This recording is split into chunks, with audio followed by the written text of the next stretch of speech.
நினைச்சி புளிய தொட்ட ட்ரம்ப், அமெரிக்கா கண்ணில் விரலை விட்டு ஆட்டிய ஈரான் மொத்தமாக போச்சு.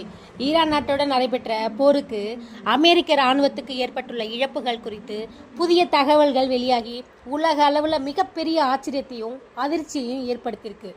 இந்த போரில் ஆயிரக்கணக்கான இலக்குகள் மீது தாக்குதல் நடத்தப்பட்டதோடு அதிக அளவில் ஏவுகணைகள் பயன்படுத்தப்பட்டதுனால அமெரிக்காவின் ஆயுத கையிருப்பே கணிசமாக குறைந்துள்ளதாக சொல்லப்படுது.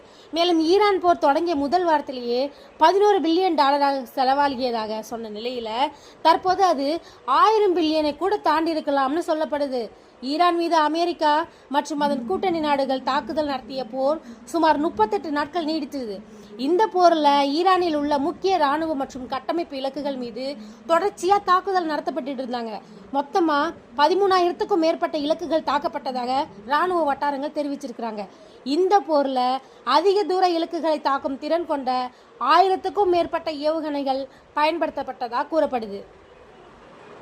38 நாட்கள் போர், 13,000க்கும் மேற்பட்ட தாக்குதல்கள், ஆயிரக்கணக்கான ஏவுகணைகள், இதெல்லாம் நடந்தது எங்கே தெரியுங்களா?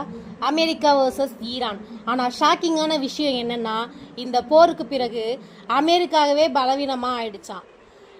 உலக அரசியல் பெரிய ரகசியங்கள், உண்மையான செய்திகளை நேர்மையாக கொண்டு வரும் வீடியோ ஆரம்பிக்கிறதுக்கு முன்னாடி லைக் பண்ணுங்க, சப்ஸ்கிரைப் பண்ணுங்க, பெல் ஐக்கானை கிளிக் பண்ணிக்கோங்க. ஈரான் மீது அமெரிக்கா மற்றும் அதன் கூட்டணி நாடுகள் தொடங்கிய இந்த போர் மொத்தம் 38 நாள்கள் நீடிச்சிருக்கு. இந்த காலத்தில் ஈரானில் உள்ள முக்கிய இராணுவ தளங்கள், தகவல் மையங்கள், விமான தளங்கள் எல்லாம் டார்கெட் பண்ணப்பட்டுச்சு. மொத்தம் 13,000க்கும் மேற்பட்ட இலக்குகள் தாக்கப்பட்டதாம். இதில் ஷாக்கிங்கான விஷயம் என்னன்னா, ஆயிரக்கணக்கான ஹைடெக் மிசைல்ஸ் பயன்படுத்தப்பட்டிருக்கு.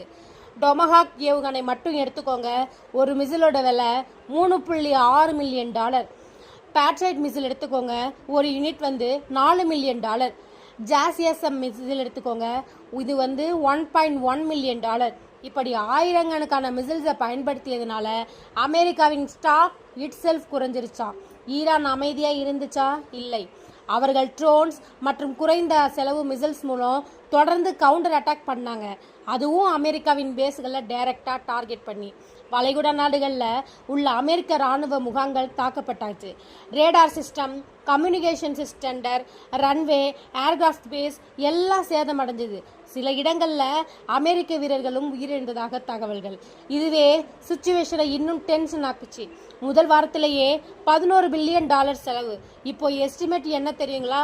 $1000 பில்லியன் கூட தாண்டி இருக்கலாம். அதாவது இந்த போர் அமெரிக்காவுக்கு மிகப்பெரிய எக்கனாமிக் ஷாக்.